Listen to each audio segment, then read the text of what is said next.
Got CFO Jimmy Petronas with us, Kevin Guthrie, our Division of Emergency Management Director, Adjutant General of Florida National Guard Major General Haas.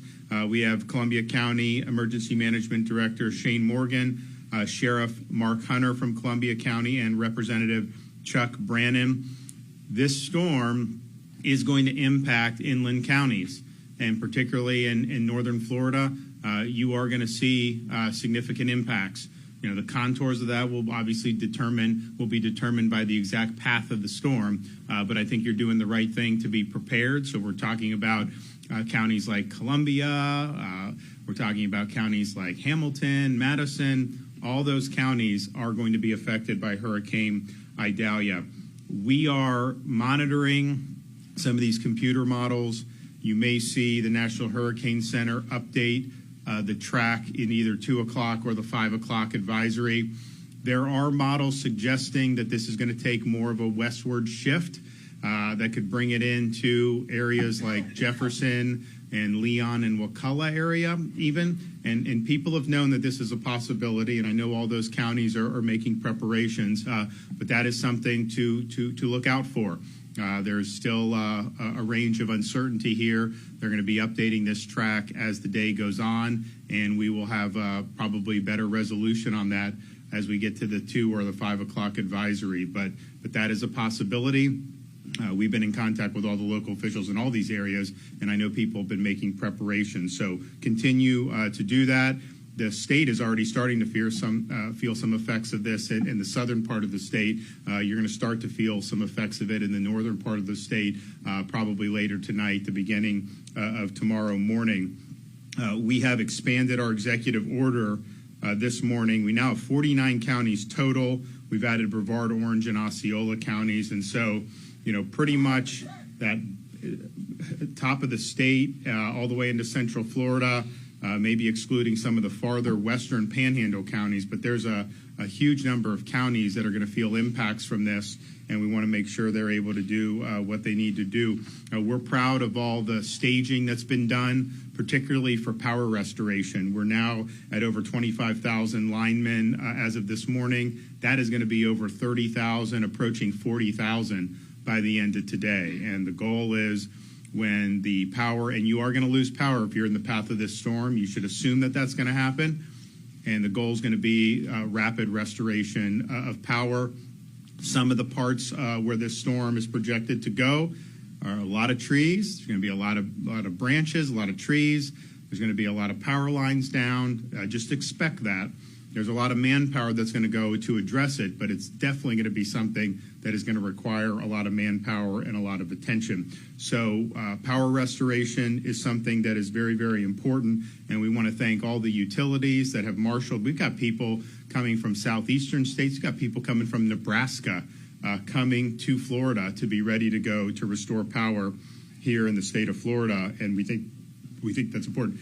The local municipalities that have utilities, some of the electric co-ops, all those, please accept the mutual aid. We want to be able to have as much manpower as possible to get that power back on for all of your residents, and we know how important it is for so many Florida residents to be able to get back online. But you should prepare to have some time without power if you're somebody that's in the path of the storm. And by the path, it doesn't mean just in the cone, because there's going to be impacts that are going to be outside whatever the National Hurricane Center says is the path of the storm. There have been evacuation orders issued for people on coastal areas, barrier islands, low-lying areas. You still have time, particularly if in the northern part of the state, you have time to be able to evacuate. You don't need to drive hundreds of miles. You don't need to try to outrun the storm. Just get to higher ground, get into a safe structure, ride out the storm, then you can go back to your place. But in some of these areas, like a Cedar Key, some of these others along the Big Bend, you're talking about really, really significant storm surge potential. I mean, this is similar 10, 12 plus feet of storm surge areas. And the storm surge is not something, you're not going to win that battle if you decide to stay behind for that. You run away from the water and then you hide from the wind. And so in Florida, if you get away from where the surge is going to hit, most of the structures that we have, particularly things that have been built in the last 20, 30 years, those are going to be fine for a Category 3 storm. And so you can hunker down there on higher ground where the storm surge isn't going to be a threat.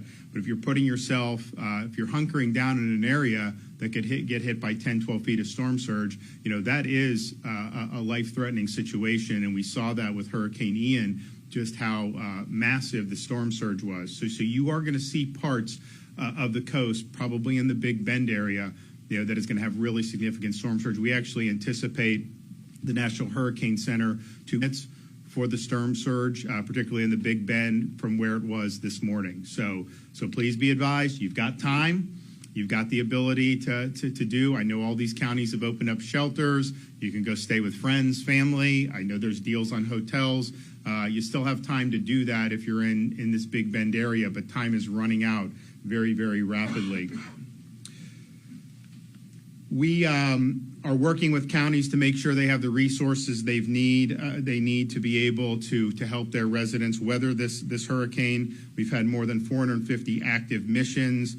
We've fulfilled or will have those fulfilled sometime today, all 450 of them. And I want to thank the Florida Division of Emergency Management for doing that. We're now up to 1.1 million gallons of fuel that is on standby to be able to mitigate any fuel interruptions. And sometimes you have it, sometimes you don't. We'd rather be safe than sorry, so that fuel is there and that can be deployed as needed if there is an interruption in fuel. We have all 8 urban search and rescue teams from the state of Florida are activated and ready to go. Hopefully they're not going to have anything to do. Hopefully everybody got out of town and there's not, who are in these low-lying areas or in the very vulnerable areas, hopefully there's not a need for rescues, but we assume that there will be, and they're going to be there, and they're going to do their thing, which they do very, very well. We have a lot of assets available. We have 5,500 National Guardsmen. We have Rotary Wing assets. We have Riverine assets. All of that is ready, locked and loaded to be deployed as needed. We have deployed almost 250 Starlink internet devices, and we have over 500 staged that can be sent to areas that need it once the storm passes by. We have 3,000 staged and ready to deploy. We have more than 700 personnel, including over 220 cut and toss crew members, with more than 650 pieces of heavy equipment and trucks strategically placed across the state to prepare for cut and toss operations post-storm. That is going to be necessary. Hurricane Ian, because it was a more populated area, the amount of tree debris and some of the others on the road, while there was definitely some, it's probably not going to be as much as this storm will be, because you've got a lot of wooded areas. You're going to see a lot of branches go down. And so we have people standing by to be able to help clear the roads. And that's important just for pedestrian traffic, but also important for emergency response traffic. So that's something that's going to be really, really important. Once the storm passes, or once you lose power, if you use a generator, please use the generator appropriately. You cannot run the generator in your home. You can't run the generator in your garage. You can die from carbon monoxide poisoning. It's got to be outside your house, 20 feet away from doors and windows, and the exhaust needs to be pointing away from your house. So please use that appropriately. There's obviously a need for power generation in these circumstances. We understand that. But make sure that that's being done outside and that there's not exhaust coming into your house. We're going to be heading back after this to Tallahassee to continue with preparation efforts. In the meantime, we'll hear from Director Guthrie, Director Morgan, and CFO Jimmy Petronas. Thank you, Governor, and thank you for your continued support and leadership in this disaster. I'm going to pick up where the Governor left off about generator safety again. Please make sure that that's 20 feet outside your home. I know that we've had a couple of times where we've had people think garages are open. That is not open. It needs to be out away from your garage as well. So please do that. Talked to the Chief Meteorologist for the Division of Emergency Management, Amy Godsey, just before I walked in the door. Again, reiterating what the Governor has already said, we do anticipate seeing some higher level storm surge values coming out of the National Hurricane Center here very shortly, potentially a track back to the west a little bit more towards Jefferson County and potentially even over into Leon. But what I would ask people to do now, especially if they live on the river, its tributaries in the Swanee River Valley, of course, up here in Columbia County as well, please heed the warnings. If Shane or any of your local emergency managers ask for an evacuation, please do that. You are going to lose power. If you are power dependent, you have to have that. You're going to lose power. We are going to lose power. So please make sure you go someplace that has power that can help you out. I'm not going to talk about how Columbia County needs to handle that. We do have on our website right now at floridadisaster.org/SNR. That's S as in Sam, N as in Nancy, R as in Romeo, SNR. That's our special needs registration, but we are getting into a window where we're going to have to go direct with counties versus us getting that information and making sure it gets down to the county level. So I'll let Shane obviously talk about how he does that here in Columbia County. But again, if there's a doubt, call your local emergency management agency and then listen to your local emergency management official as we move into these next few hours. As soon as the disaster is passed, again, all of the state's resources and all the state emergency response team, the 30-plus agencies that we have, plus all of the mutual aid that is coming from all over the United States, will be ready and quickly responding to it, to include even in the overnight hours.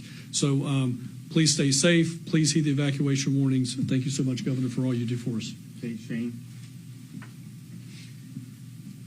Thank you, Governor. Thank you, everybody, for being here today. I just want to reiterate what they were talking about. If you do have issues such as you're a special needs patient, you can call in. Our citizens information number is open and active. We opened it at noon today. That number is 386-719-7530, and we can help you get registered for the special needs shelter if that is something that you are wanting to take advantage of and be a part of.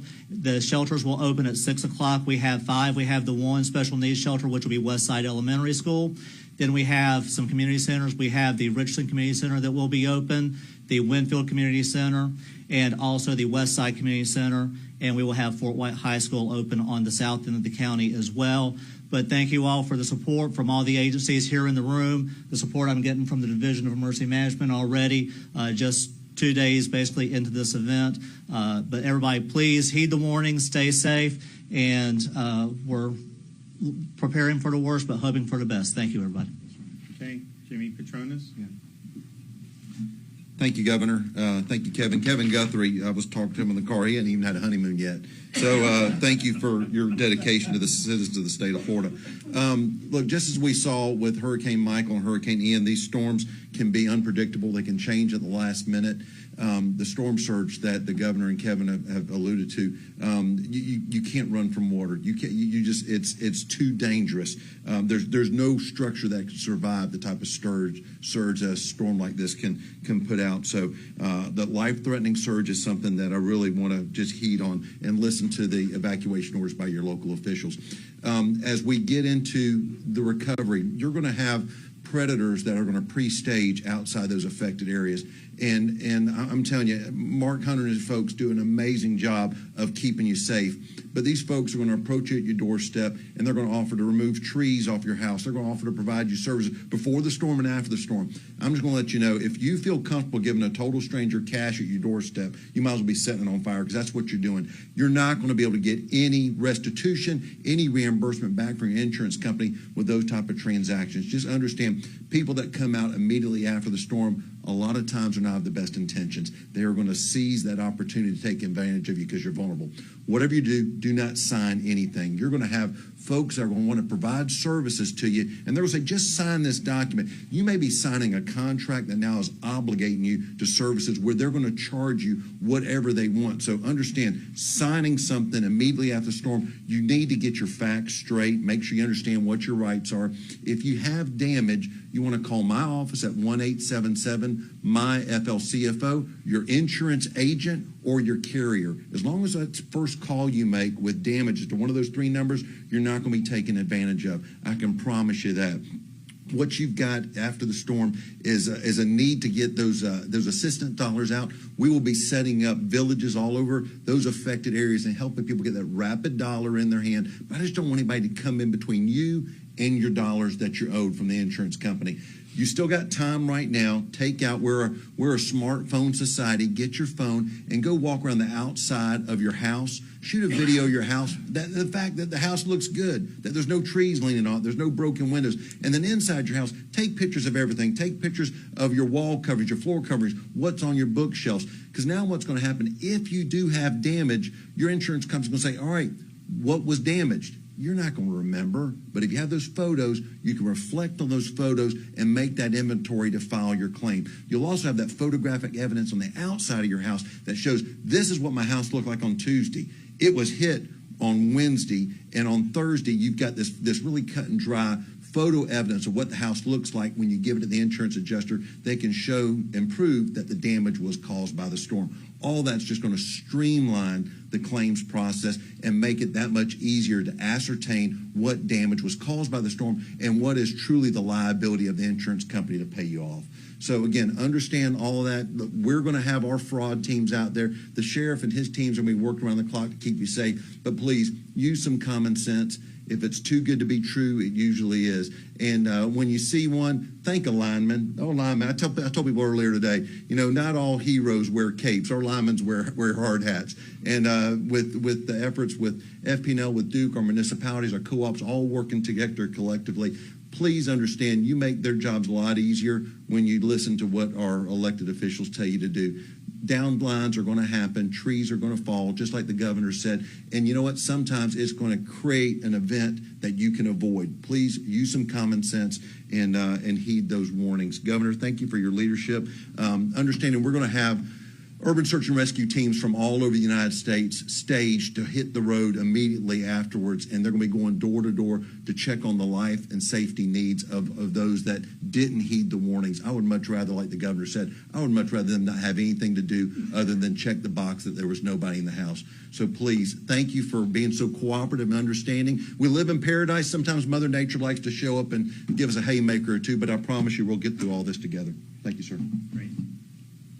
We've also are in the process, and it may have already been transmitted, but it will be today if it hasn't already, requests of the federal government for a major disaster declaration, and it's our belief that that will be approved based on our conversations with FEMA. So we appreciate that. That'll obviously help on the back end as we do things like debris removal, which is going to be something that's going to be really, really necessary given the path of this storm. And once the storm hits, just to remind everyone, be very, very cognizant of standing water, down power lines. There's going to be a lot of hazards out there as different things have been upended, whether it's power lines, trees, all these other things. And so be very, very cautious. Don't drive your cars if there's a lot of flooding. Don't try to drive through that. It's not going to work out well.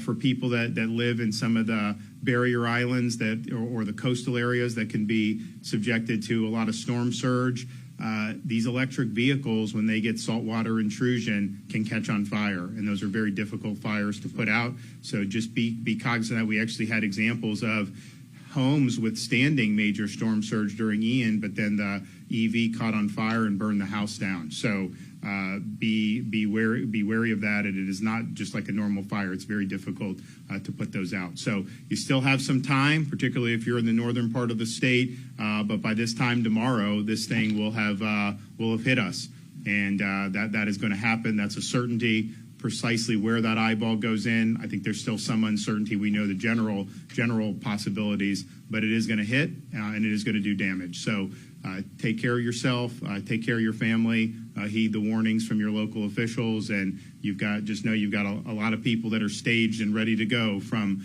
rescue to power to food and water to gas. That's there, and that'll be brought on target as necessary. All right, we got any questions?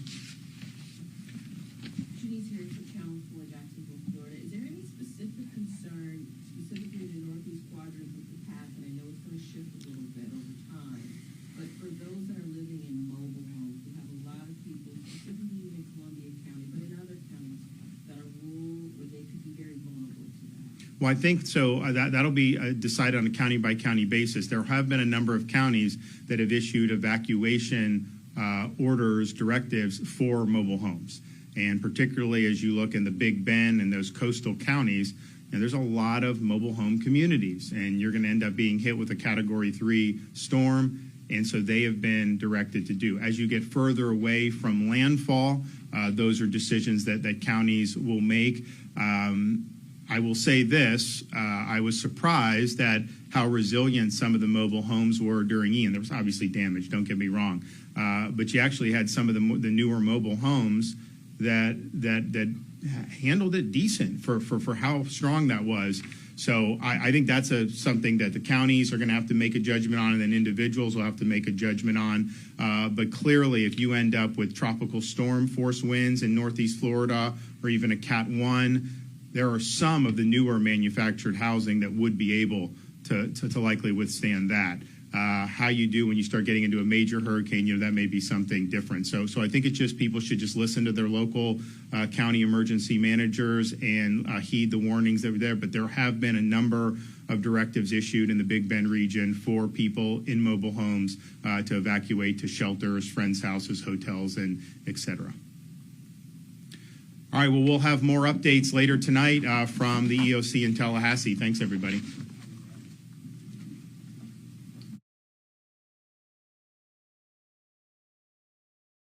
You're watching the Florida Channel, a public service made possible by the Florida.